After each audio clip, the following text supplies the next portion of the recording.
All right, peace, beloved. Peace, beloved. It's Seko Varner, one of the fly guys, with my fly brethren, DJ Wright. And we are honored. We're honored to have with us on the show today, Brother T. West from Afrisynergy News. So let me give a little context. DJ Wright is a COVID-19 survivor. He survived the coronavirus. He was in our prayers, our well wishes. Thank you, He buddy. pulled through like a champ, like the Hamptonian champ he is. And we've done a series of live conversations about his experience and coronavirus. And today we're going to do something different. You asked the question, Jay, why are we dying the most? Yeah, And I mean, it's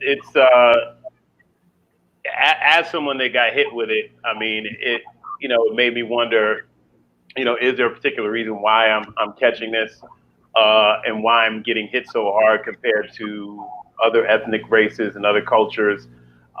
So we're going to explore that today. I did plan on having some medical professionals on this particular broadcast, but what we're going to do is we're going to record this segment.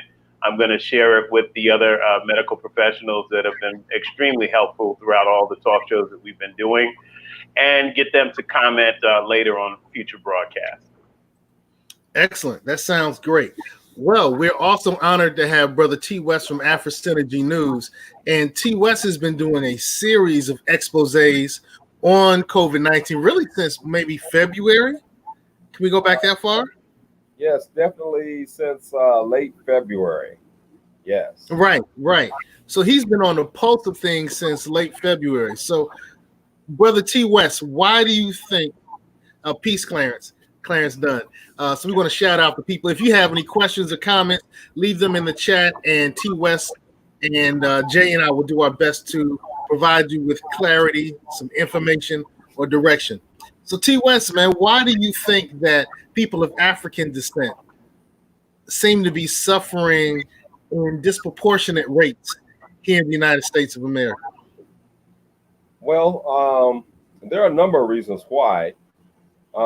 First and foremost is that we're dealing with a biological weapon, not something that was that came out of nature through natural evolutionary processes. This was brought about through what in the biomedical industry they call gain of function, where you have an animal virus that is taken into a laboratory and is experimented on. It's mixed in with human DNA, and I call it a Frankensteinian virus, where they've given more potency to it. These things never, ever, there's no record in history of anything coming from animals, from bats, from monkeys, from pigs, geese, etc., chickens, coming from an animal and then threatening a worldwide pandemic. There's nothing on record. It doesn't exist. That does not happen. This only started happening in the 1960s when in the medical area, where they gained the ability of being able to produce what we call retroviruses. And that is where you mix in animal virus with human DNA, and you create viruses that have a great, strong potency to it. And now we have the threat of a pandemic. And then, not to mention, this was not the first time.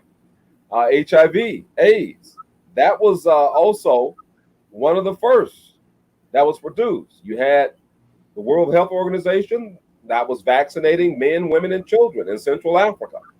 Millions of them contracted HIV from that. So anytime you weaken the immune system with something, later on in the future, like right now, the future now being versus 1980s, you have enabled COVID-19 to more easily attack that group of people. Now, worldwide, because blacks were a primary target with HIV, worldwide, at least 80% or more of those who were hit or struck by HIV/AIDS were black. And this was largely due to the World Health Organization. And then here in the United States, you also have the Center for Disease Control, National Institute of Health. You have that. And then in addition to that, you have situations where lots of African Americans are already affected by certain things, high blood pressure, various Diabetes, things, yeah. diabetes, etc. You have all of that. So you are more easily attacked by pathogens such as SARS-2. And that was the original name it was coined under in 2015 when it was produced at a biomedical lab at Chapel Hill University in Chapel Hill, North Carolina. Not Wuhan, China, but right here in the United States of America. So those are some of the reasons why it's more easily targeted at African Americans in this country. I tell you, T. West, man, of course, I've been watching your channel for a while, and you come with receipts. But this seems just so far separated from what we're hearing on the news. And Jay, you're a survivor. Is this the type of information that people were sharing with you as you were? And when you, I'm sure you asked the question, why did this happen to you? Yeah. I'll be honest with you. I don't disagree with what he's saying. I don't have the references or proof or medical background to tell whether it is engineered or not. I have talked to some folks who are in the medical profession, and they too believe that it is medically engineered. Not all, I would say it's probably 50-50 that it's medically engineered. I do want to share some insight on just my personal experiences why I think some people of color, and I'm not just limiting it to just us, but just any person of color, Latinos, blacks. I just got a job at a major delivery company this past weekend. And, my first day on the job, I noticed that I don't look like by my rough estimate, about 80-90% of the folks that were working there were folks of color. Now, obviously, when you work for a delivery company, you're dealing with a lot of packages.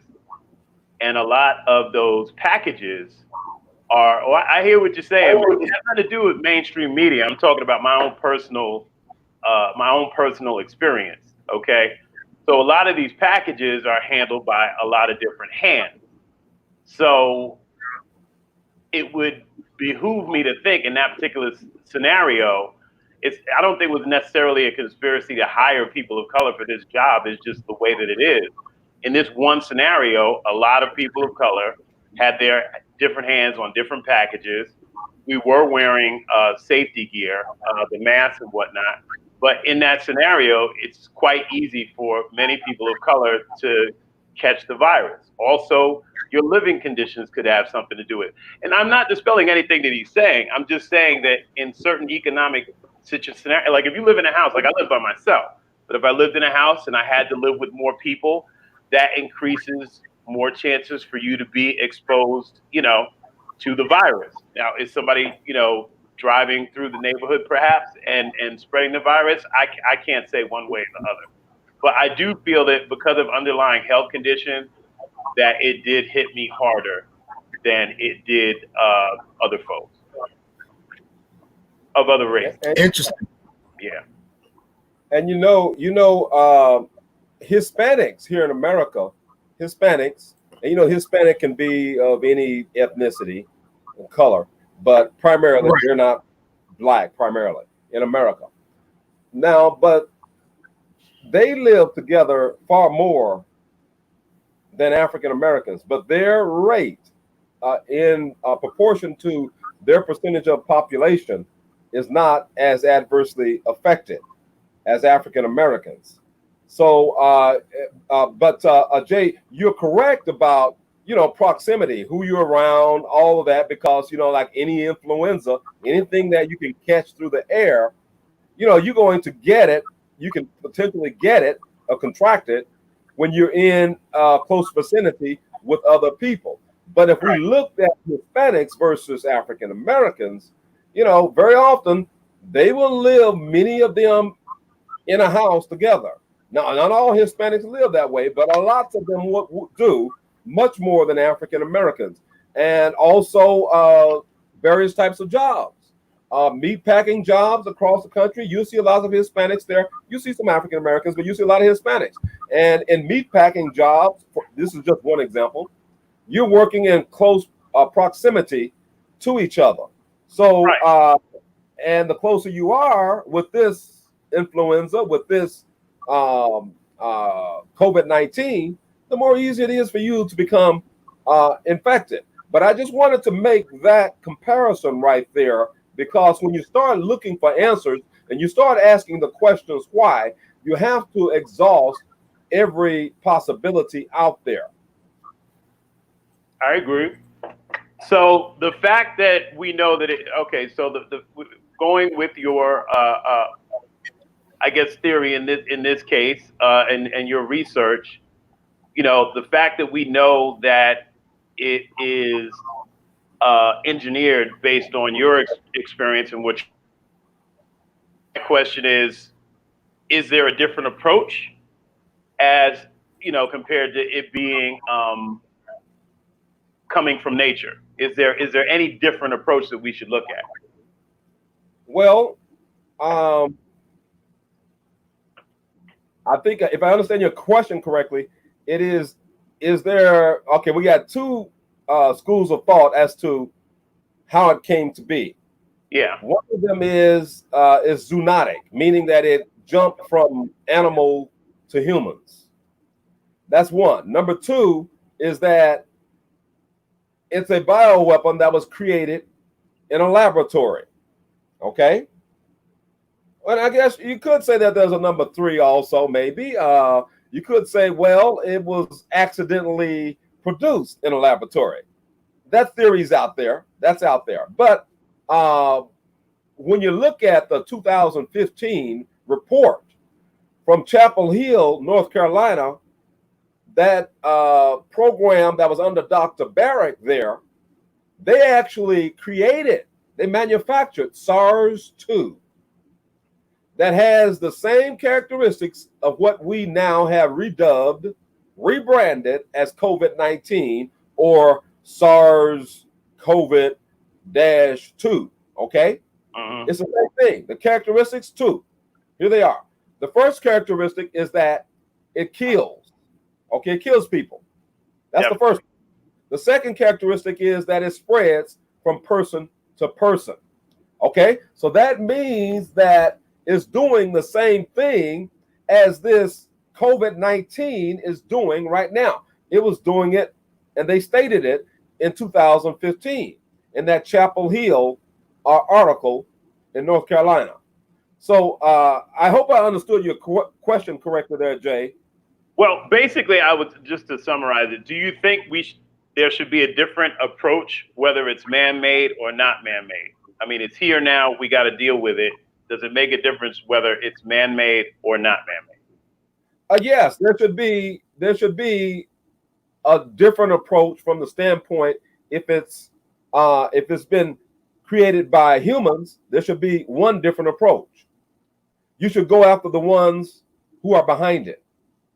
Okay, that's how do you do that. I mean, there've been so many conspiracies from 9/11 to everything, and let's just take 9/11 for example. We were of the understanding that was a conspiracy in a lot of ways. Those people, whoever was involved with it, how do we go after them? I mean, do we send them our medical bills? I'm just kind of playing devil's advocate here. And that's good. That's good. Well, first of all, this is a competition for the hearts and minds of the people.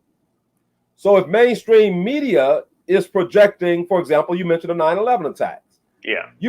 If mainstream media is projecting and saying, and their narration was that this was an attack that was carried out by Osama bin Laden, who's hiding out in a cave over in Afghanistan. And when he learned about it, he was surprised. Okay, but that's the narrative, that Osama bin Laden did it. He was behind it. However, when you start looking at it and you start educating the people, the listeners, on another way of looking at it, for example, mainstream media will now come out and say, and really ask the question, with 9/11, why did building number 7 of the trade towers, that 47-story building, why did that building come crashing down like a pancake? Just crashing down like this. Why? No plane struck it. Okay? And we know in demolition that you cannot bring a building down like that unless you have prepared for that type of demolition for weeks, if not months. Okay? So there's an example with the 9/11. Right. So you're competing with mainstream media. Mainstream media's narrative is that this was done by some man with a long beard hiding out in a cave in Afghanistan, killing 3,000 Americans. Okay? Now, so you can attack it from that standpoint. Now, when you start looking at it from that standpoint, then it moves from a theory to, wait a minute, let's look at the facts. Let's ask questions about the facts. Okay? With 9/11, that building should not have come down. That third plane that was taken down in Pennsylvania was the third plane that was supposed to have hit that building number 7, that tower, but it never made it to that tower because it was brought down by the passengers. So now let's bring it back to this SARS-2, this coronavirus. Okay. When you look at what mainstream media is saying, mainstream media is not saying that this is a bioweapon. Mainstream media is not saying that this was produced in a laboratory, okay, and then targeted at humans. Mainstream media is not saying that. So those of us who are saying this, we then have to come with the facts. And one question would be, when have it been proven that any virus, you can talk about any virus in history, swine flu, any of them, when has it ever been shown that a virus jumped from a pig? They produced that pig and they produced that human that virus jumped from. In other words, the two culprits, the human and the animal, they've never produced it. It's only theory. None of it is fact. It's not science. It's quackery. Okay? They haven't proven it. But they have proven that they can manufacture it in a laboratory. That's been proven. So science says you have to look at facts. Okay? And if you have something that you're calling science, when that is superseded by something else that disproves it, that which was science yesterday is no longer science because it has been replaced by a more perfect model. Okay, interesting. All right, so that leads us to the question, if it was manufactured or if it, actually stemmed from animals first. At the very beginning of this pandemic, before it was even called a pandemic, it seemed like it was impacting certain groups first. And now it seems like it's impacting other groups. Am I wrong? Or were the numbers wrong? Or was the reporting wrong?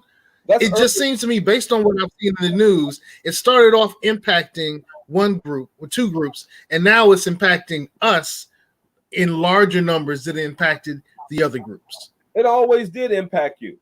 It's see what you're basing that information on is what media wrote, what mainstream media said. Okay, and then as time goes on, you began to see the more accurate picture. It always was affecting African Americans here in the United States. Always was. I did a program about how in 2019 this was spreading in America. This coronavirus, it was spreading in America.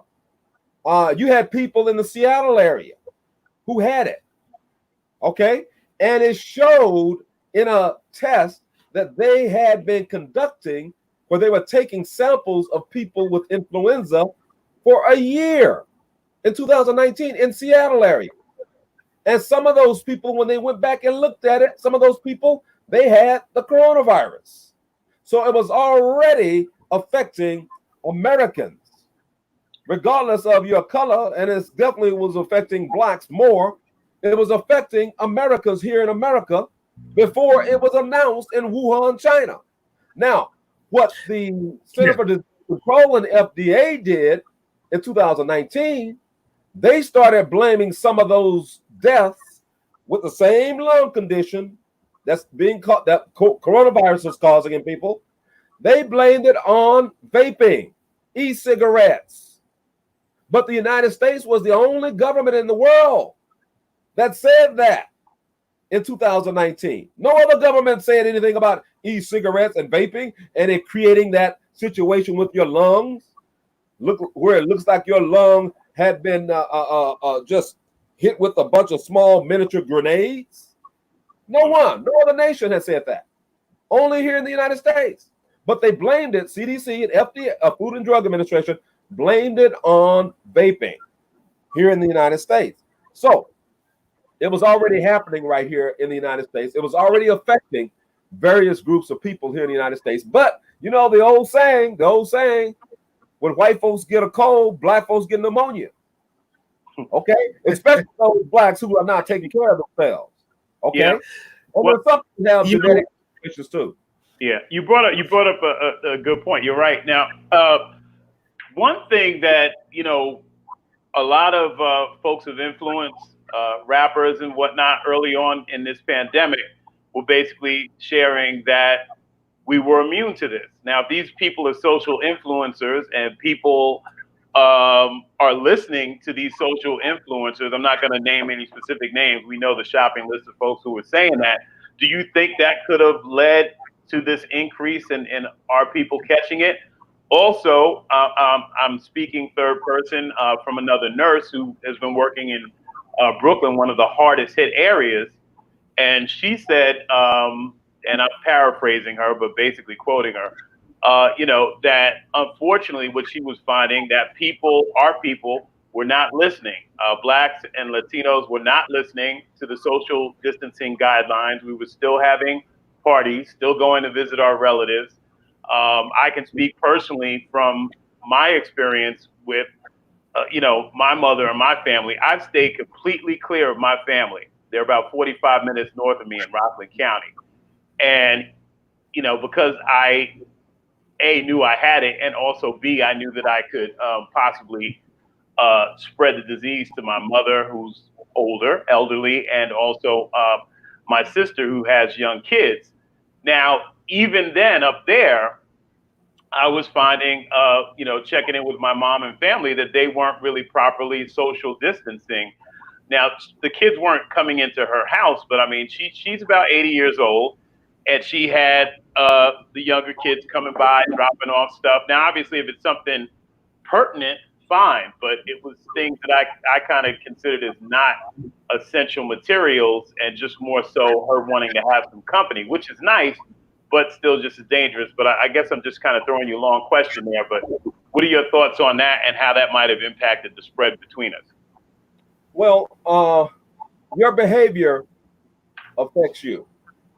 Even before coronavirus, your behavior affects you. I mean, there are certain things, before there was HIV/AIDS, of course, you had gonorrhea, syphilis, and you had other sexually transmitted diseases. Now, if you're a man and hey, you were willing to go out there and play Russian roulette, sex it up with protection, and even sometimes the protection can fail. Okay, if you were willing to do that, then you're taking chances. So in a situation like that, the odds of you catching a venereal disease, it goes up. Okay, the same thing with coronavirus. If you're running around with individuals who might have a high infection rate with coronavirus, the odds will go up that you're going to become infected. It was not just a situation with African Americans. You had the same thing with other groups. You had white folks on the beach. They're in Florida. They're out there in the thousands. They know about coronavirus, but it's like, no, we want to have a good time on the beach. We want to party. Okay. All right. So you have that. So you have to be cognizant of your own personal behavior for your own safety and also for the safety of other people. But at the same time, and I want to stress this, there's also lots of hype happening with this. Okay. It's a very serious matter, but there's also an inflating of the numbers in certain locales in the United States. You have that going on also. So that's why it's important to have the maximum amount of information that you can get about this, because it was planned. This was planned. What did Fauci say in 2017? Anthony Deep State Fauci, he said, there will be a surprise pandemic in this administration. He said it. That's just a fact. So he knew. More than Fauci knew this. You had Bill Ryan 10 years ago. China, we're going to give China a cold. We're going to give them influenza. We're going to give them the coronavirus. That's what we're going to do.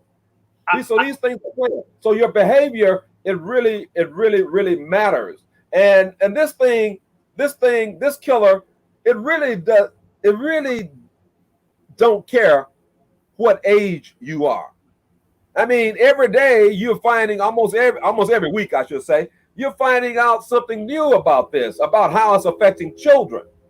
Okay? About how it's affecting middle-aged people, not just older people. Some older people, my mother is 93, but some older people, they'll walk right through it like, hey, nothing, hey, it's nothing. Okay? They'll just continue to go. But other people, it'll knock them on their backs. It'll kill them. Yeah, and I think the fact that this virus varies, the outcome varies so much from mild to severe to deadly. I think that people's take on the virus, how seriously they take the virus, depends on how seriously it hits them. If they just get a little cough, they don't take it seriously. And it's unfortunate because this is sort of a disease that the success or failure of this disease is really predicated on how tight a community we are, And I'm just going to give you one example. This is from one of the nurses that I plan on having on a future broadcast. She basically set up a donor plasma. She's part of a donor plasma facility where basically people that have survived the coronavirus, like myself, and I'm going to participate in it. I'm just waiting on a call back. I got screened, I got accepted, and I'm waiting for the call back. But she was sharing that she had 5,000 applicants, and this was a couple of weeks ago, so it's probably even higher now, of people, and it's open to folks of all races, where they can donate their blood, their plasma, and that plasma can be donated to someone who's being hit harder. She said of those 5,000 applicants, zero were African American or people of color. And this is a situation where, I get that it's, if it's man-made, it's a conspiracy, they're trying to kill us. I get that. but we as a community have to do things to turn it around.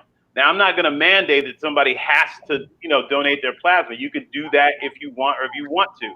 But I can tell you, as hard as that thing hit me, and how I know how bad, I didn't have to go to a hospital, but I know how hard it hit me.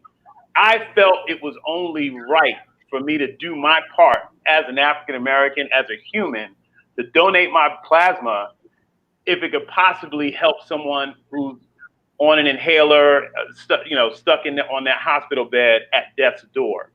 And it was disheartening to me to find out that out of 5,000 applicants, 0 were folks of color.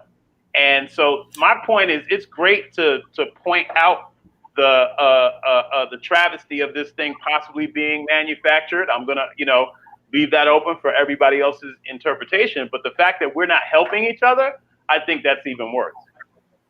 Why do you, Jay, why do you think it is that out of the 5,000 that no African Americans donated those who have recovered, let's say recovered from this coronavirus, why do you think it is that none of these African Americans donated their blood plasma?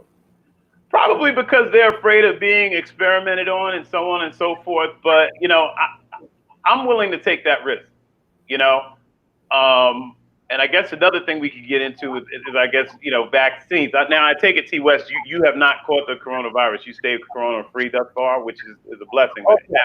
Yeah, no, right. That's right. No, I haven't. I'm corona-free. All right. I definitely haven't caught the coronavirus. That's great.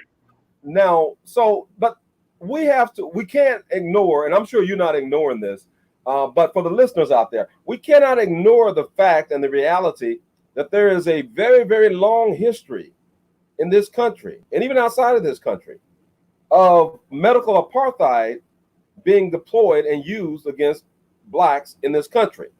We can list a lot of them. Of course, everybody knows, at least most people know, about the Tuskegee experiment. They know about these things. I'm familiar with that, yeah. Yeah, so these things do not engender trust among African Americans. Anytime you have a situation where I mentioned in the beginning of this program, where the World Health Organization, through a syringe, vaccinated men, women, and children in Africa, literally causing an infection of millions of people with HIV/AIDS in Africa. And then they lied about it. They never came clean about that. All right. And right now you have the World Health Organization, who is now kind of slapping the nation of Madagascar around a little bit because of this natural cure. I just have to comment on Regina. I respect your opinion. And, I don't know the color or the race or the creed of the person if I donate my plasma. But if I donate my plasma and it helps another person, a person of color, that's great. I mean, obviously, once they take my plasma, I can't dictate who it's given to. But I'm thinking, if I can save one person of color or otherwise, who's come down with the coronavirus, I'm willing to take that risk. And I guess, Seko, if I don't make it back from making that donation, please run this show and send it to my lawyer so I can get the lawsuits up and running. But Can I get your turntable? No, I'm just playing. But anyway, no, but I mean, I'm willing to whether it's like she's saying, devil or not, I feel compelled, like I made it, and now that I've made it on the other side, she's going, no. Well, I've already been screamed, but I'm not really trying to. If I can save one life, I think God will smile on me making that sacrifice. I guess the other thing, if you have something else you want to add, but I do have a follow-up question. Yeah, and Jay, that's great. I mean that's good. I understand. When you recovered from something, you're feeling good about it because hey, it had you on your back. I understand. However, let me play devil's advocate here for a moment. Okay. Now, they get your blood plasma. You're a black man. Yeah. They get your blood plasma. One thing that they found out about Henrietta Lacks was that her cells never died. Okay, black woman, first time ever Yeah, I saw that. Wells Now never we died. multiply. Yeah, those cells. That was an excellent HBO special that they did, that Oprah did. But yeah, okay, go ahead. Okay, now, what I'm saying about that is this: is that they look at black folks up, down, all around. They're looking at your genetics, your genome, and for over 15 years, or well, actually about 20 years now, if not a little more, certain nations have been able to produce ethnic specific, or what some people call race specific weapons that hone in on certain genetic characteristics that are unique to a certain ethnic group. Let's say African Americans. Okay. Now, when they get, let's say, I'm playing devil's advocate here now. That's all fine. right. Now, I understand the good part of it. You know, if I can save one person's life, that's great. But what if your blood can also make it possible for those who are behind this, these bioweapons and all in these laboratories, for them to circumvent those of you who recovered? Okay, these are the blood antibodies. These are the chemical context or characteristics of Jay's blood.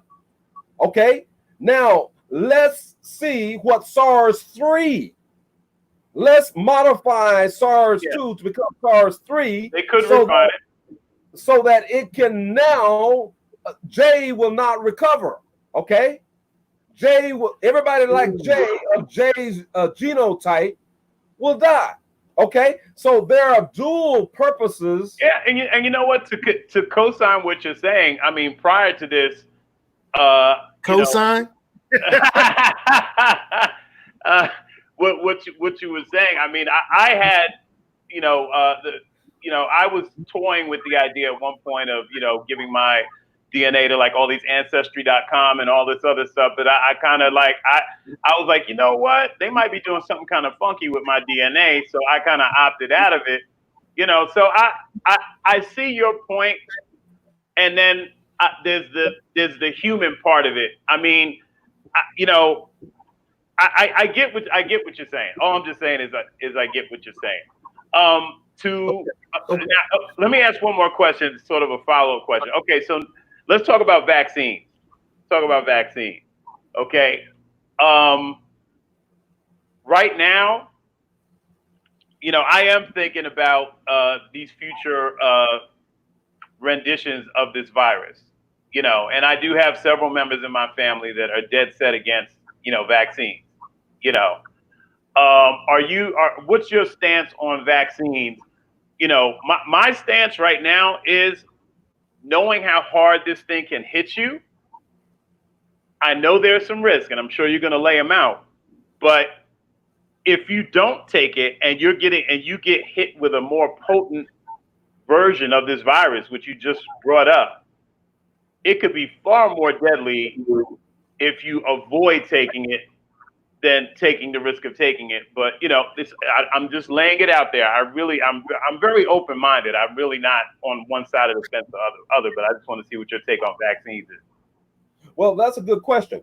The first thing, when you are when you're encumbered with such a question personally, the first thing that you should look at, you should do a little research, and you should look at history.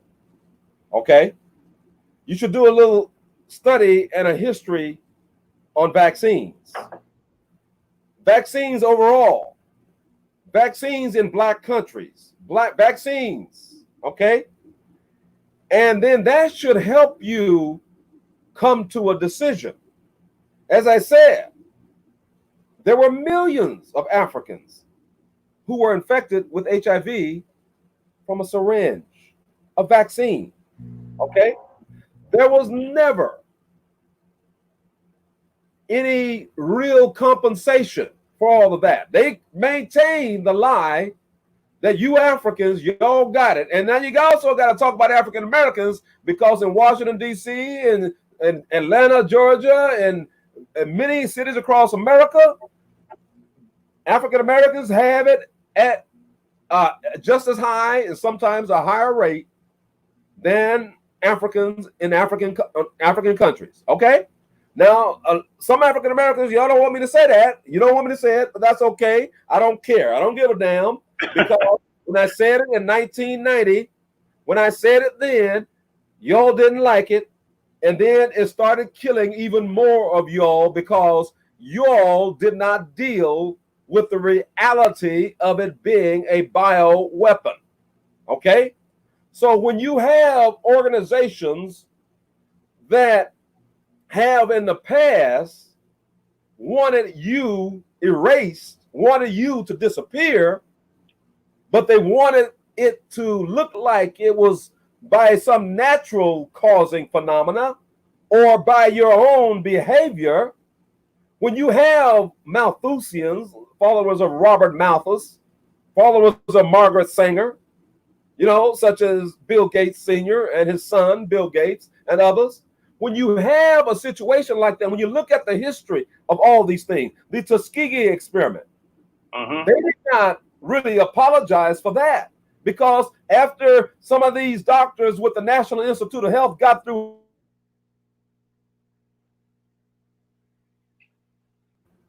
carrying out the same thing upon Guatemalan women. Okay, so when you cannot bring the culprits to justice, they will continually do what they're doing, and they will get worse and worse and worse. Okay, so when we aid them, if we assist them, then we're not doing ourselves a favor. So a vaccination? No, personally, I'm like, no, I don't need a vaccination. My grandmother lived to be 105, had 23 children, and she was never running to a doctor for a vaccination. Okay, that's my grandmother. Okay. Okay. Just one footnote. As hard as this thing can hit people, it would, on one side you're presenting the fact that we could be lab rats on somebody's table if we receive this vaccination. On the other side, if this vaccination, if you go without the vaccination, I'm thinking about my loved ones who are probably not going to do it. If they get hit with a second, third generation version of this virus, it's going to take them out, probably. If it's stronger than this, and this one was seriously trying to kill me. I was never sick of any virus and was afraid to go to sleep, thinking I wouldn't wake back up. So if you're I actually sent my sister, who's a nurse down in Virginia, my home address, just in case I didn't wake up. I wanted somebody to come get me or some medical attention to come my way. That's how hard this thing hit me.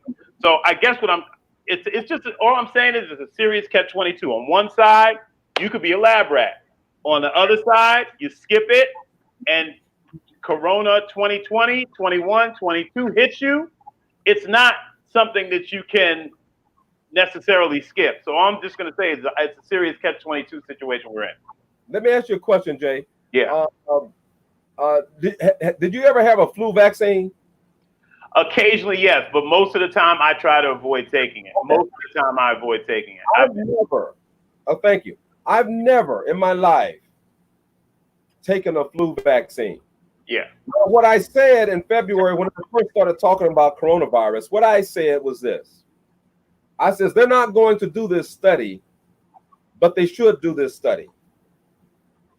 All of those that they designate as having coronavirus or dying of COVID-19, how many of them had a flu vaccine? Okay, now I'm asking you, I'm bringing that up because you mentioned in the future, let's say on down in the future, 10 years from now, those maybe not even 10 years from now. I'm talking about after the first vaccines come out and this thing's going to mutate. It's going to mutate immediately, Okay. All right. And also it seems to have mutated up to 30 times, like you said, if this thing is a bioweapon, it is doing its work. It mutated 30 times, up to 30 times without being introduced to anything to fight it. So this thing is going to super mutate once it actually gets introduced to a vaccine. All I'm saying is I think it's a huge catch-22 because like you're bringing up the flu, and that's probably a good study to see if there's a connection between the flu virus and the coronavirus. But bottom line, this is not the flu virus. The flu vaccine. Yeah, I mean, I'm sorry. Yeah, the flu vaccine, right? The vaccine for the flu, right? Yes. Now, my hypothesis is that there is a correlation.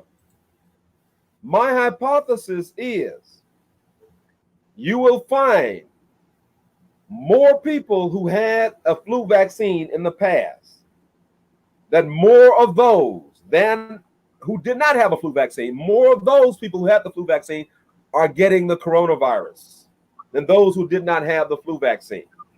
Okay? Another study I'd like to see is if there's a correlation between those who are heavy drinkers and the COVID vaccine. Because you mentioned that. Yeah, you mentioned that. Yeah, I mean, everybody, like I said, has a different take on it, but if judging by the studies and the research shows right now, as far as like the virus incubating in your body for anywhere from a few days up to 14 days before you actually start feeling symptoms. All I'm saying is that in my case, it was a very stark difference because I had stopped drinking for about 6 or 7 months. But so if I had the virus in my body for 5 or 6 days or what have you, I really didn't start getting hit with the virus really hard until one night that I slipped up and I had some drinks. And I don't know if you've heard any research about that, T West or Seko, but I really do feel like there's a correlation between either drinking or at the very least your body being dehydrated, and the fact that this virus dehydrates the hell out of you. Okay, it wants you dehydrated. If it's heavy drinking, we all know that heavy drinking can cause sclerosis of the liver. Mm-hmm. We know that. Now, with the lungs, I don't know the effects of heavy drinking with the lungs. Okay, because this primarily, at least the early studies, was that it attacks the lungs. Okay, now they're discovering that it attacks more than the lungs in a lot of people. It's attacking heart. It's attacking the blood. It's attacking different things. Yeah, it's attacking your feet. It's attacking everything. Yeah. Right. That's why I call it a Frankensteinian bioweapon. Mm-hmm. Meaning that, as the Indians in India found, the Chinese have now concluded this also, that when they genetically sequenced this coronavirus, the SARS-2, they found traces of HIV and traces of Ebola in it. Okay? All right. So that's why I call it a Frankensteinian bioweapon. It has all these crazy characteristics of all that other bioweaponry that has been produced in laboratories in the past. And they put it in and made it like aerosoled it. In other words, it can spread through the air. And that was a psychopathic serial killer. That was their ideal weapon 30 years ago. They said, what if HIV/AIDS can be spread through the air?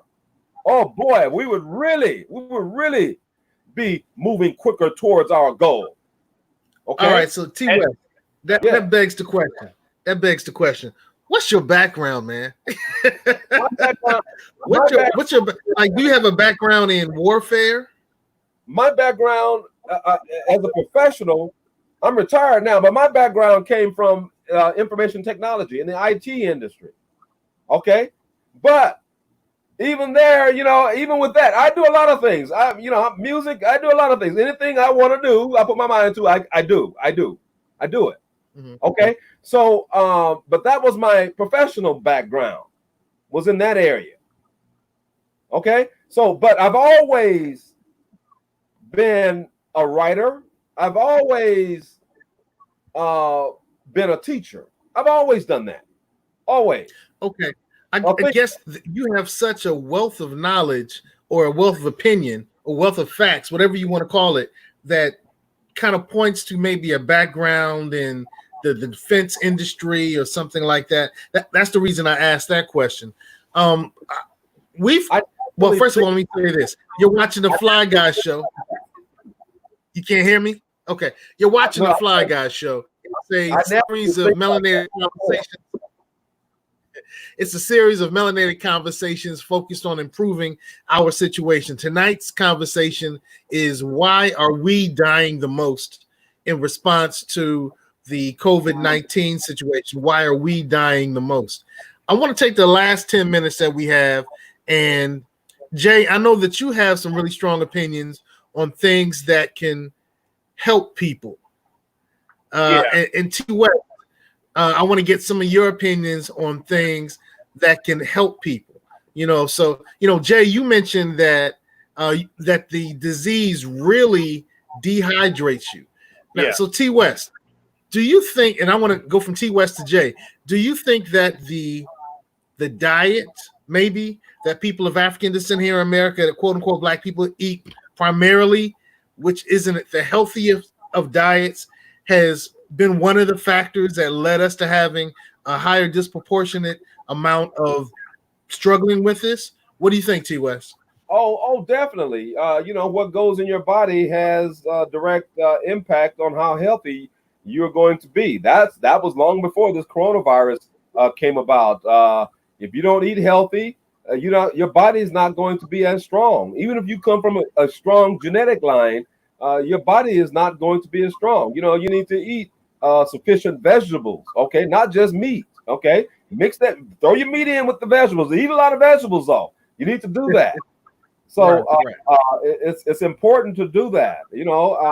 Don't be eating out all the time, okay? Because you don't know what other people put into the food. You don't know. Sometimes they put too much of this, too much salt or whatever in the food. So you need to cook at home more often, okay? You need to do that instead of, these generations, last few generations have been a quickie generation.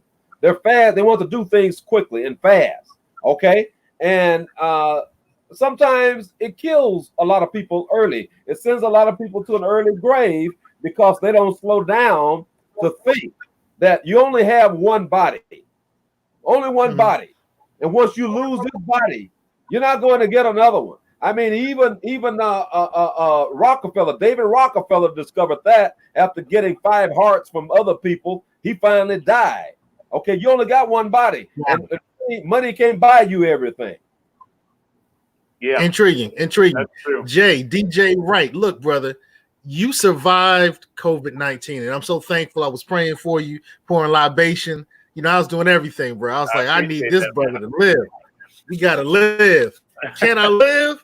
Yeah. So, what are some of the things that you've done or that you did while struggling through this? Because maybe we can start doing more of that now. So, back to you. Well, the connection that I was making earlier with T. West about alcohol and the coronavirus, and this is just my humble opinion, is that the virus is a respiratory disease primarily. It does affect a lot more. As you can see, it's affecting kids with this Kawasaki disease, I believe. Is that what it's called? The Kawasaki disease the kids are catching? But anyway, the main thing is to just remain hydrated. And if you can lay off the alcohol, I know for those people that are quarantined, you want to have a little drink, a little libation to take the edge off and stuff like that. But I was drinking close to about a gallon of water a day. And I was actually doing this beforehand. And I do think that helps keep the phlegm in your chest, which wants to turn green and yellow and turn into pneumonia with this virus. I do believe that hydrating with as much as of a gallon as you could take a day, to help keep your phlegm clear in your chest and also keep it clear. Once it starts turning yellow and green, then you're probably going to be in trouble. And I was able to use that simple practice, and it helped keep me out of the hospital. You'd be amazed at how much this can help. Unfortunately, with us, when we get sick, and if we don't have full medical coverage, which could be another reason we didn't really touch on that, we tend to turn to alcohol to fight, it's poor man's medicine, so to speak. We want to hit that liquor cabinet. So like I said, please lay off it, because this coronavirus actually loves a dehydrated body. The other thing is, and I agree, we don't work out, eat healthy. So that's good. You're a gym rat. Thank you, Regina. That's good. A lot of people, we need to get back into exercising and stuff like that. Social distancing and exercising. Finally, this neti pot really did help me out greatly. You don't have to use this whole thing. You can use a little bit of it. You just pour it in your nose, left and right nostril, a little bit. This would last me about 2 or 3 days. Or you could just go to CVS, Walgreens, or any Dwayne Reed, whatever's near your house, and just get a nasal rinse, and that helped. And finally, the last thing is steaming. Huge thing. The virus dies at 77 degrees. So what I was doing was I was taking a pot. I'm using this cup as an example. Put a towel over my head, drape my towel over the edge of the pot or cup, and then I just inhaled it after boiling the water, as hot as I could get it, and inhaling it through your nostrils and into your lungs. All of that, I believe, helped keep me out of the hospital. I know you've dealt with some medical professionals since you've recovered from COVID. Yeah. Did they give any credence to the strategies that you just talked about employing? Well, yeah, my sister has been using the neti pot or nasal rinse procedure for 29 years with her kids. And anytime she felt like her kids were getting sick, she would say, get that nasal rinse. And the nasal rinse, you could buy like a little spray it into your nose or whatever. And I mean, the bottom line is, and this is something that I just will keep repeating until I drop, is if they're telling you to wash your hands because you're going to touch your nose, why isn't the mainstream media telling you to rinse your nose? Why? It doesn't make any sense. That's where the virus wants to get. It's harmless on your hands. It kills you if it can get into your nose. And for those people that aren't having severe symptoms, please, for the sake of others, your other brothers and sisters, take it seriously. Just because it hits you mildly doesn't mean that, it's going to hit everybody else just the same. And finally, I mean, I am, and I'll keep everybody abreast. If you hear me disappearing, or if you see, anything, oh yeah, black seed oil, I have that as well. I use that on the back end. I wasn't up on the black seed oil until then, but I do plan on still donating my plasma. I'll keep you guys abreast of how it goes. If I could save one person, black, blue, green, whatever, that's what I'm gonna do. So. All right. So T West, any last comments? I'll tell you what. With your last comments, why don't you tell people about your channel and what you deal with? Because you deal with some phenomenal, mind-blowing, eye-opening, interesting. Is it a conspiracy theory? Is it the truth? It's one of those types of channels, man, and I love it. So tell people where they can find you, what you bring to the table. Go. Well, okay. Well, T West, Afrisynergy News. You can find me out on Facebook. You can find me out there on YouTube and on Twitter. And what we deal with is truth in media, not conspiracy, but the truth. That's what we deal with. And when you have the truth, that means that you should be able to produce multiple sources to support what you are presenting. So that's what we do on the Afrisynergy News channel. We cover it, whether it's domestic, politics, social issues, or international. We deal with the geopolitics as well around the world. Later this month, I'll be on a panel, and we will be dealing with things that pertain to Africa. Okay, so we deal with all of it, and that's what we have to do, because we as Black people, no matter where we are in the world, we're in this together, whether we know it or not, whether we like it or not.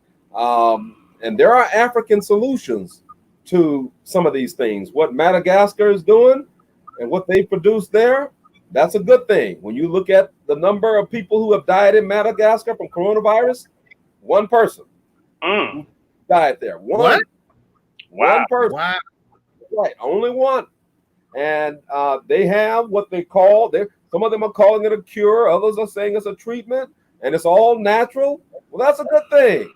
That means you're not putting any kind of harmful chemicals into your bodies with a syringe and needle and all. So that's a good thing, and that's something that dark-skinned people like us came up with. And the World Health Organization, they have a problem with it because, hey, like, where's the money at in this? We can't make no money. CDC, they make money off of all of this. They make a huge amount of money. The three most profitable industries in the world. The three most. Banking, finance, oil and gas, and healthcare. What is it? Healthcare. Or pharmaceutical, pharmacy, medicines, non-natural medicines. Yeah. That's right. Big pharma, right? Yeah. Left Microsoft board because he can make a hell of a lot more money with these vaccines and the pharmaceutical, this dope stuff. Yeah. Than he can with software. And he still hasn't been able to cure the virus on my laptop, but he's not getting sure he thinks he can cure me of a deadly virus. Get the virus off my laptop, Bill Gates. Please. Beautiful, Jay. Beautiful. All right. So, hey, look, I want to wrap up. You've been listening to the Fly Guy Show. You've been watching the Fly Guy Show. It's a series of melanated conversations focused on improving our situation. Today, we were really honored to have this guy at the very end, the Honorable T. West from Afrisynergy News. I tell you, when you listen to his stuff, the first time you're gonna be like, "Oh, this dude's out of his mind." The second time you're like, "Wow, he has some facts behind him." And after that, you're gonna be a fan. So check out his information. Yeah. And Jay and I, we've been doing shows for a while, and we're going to continue doing shows. We want to help as many people as possible, particularly since you're a COVID survivor. We want to make sure we have more COVID survivors. So, any last words?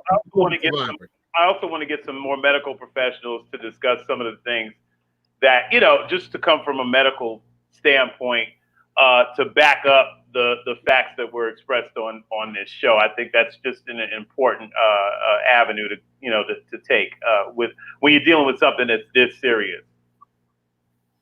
And also, and that's it.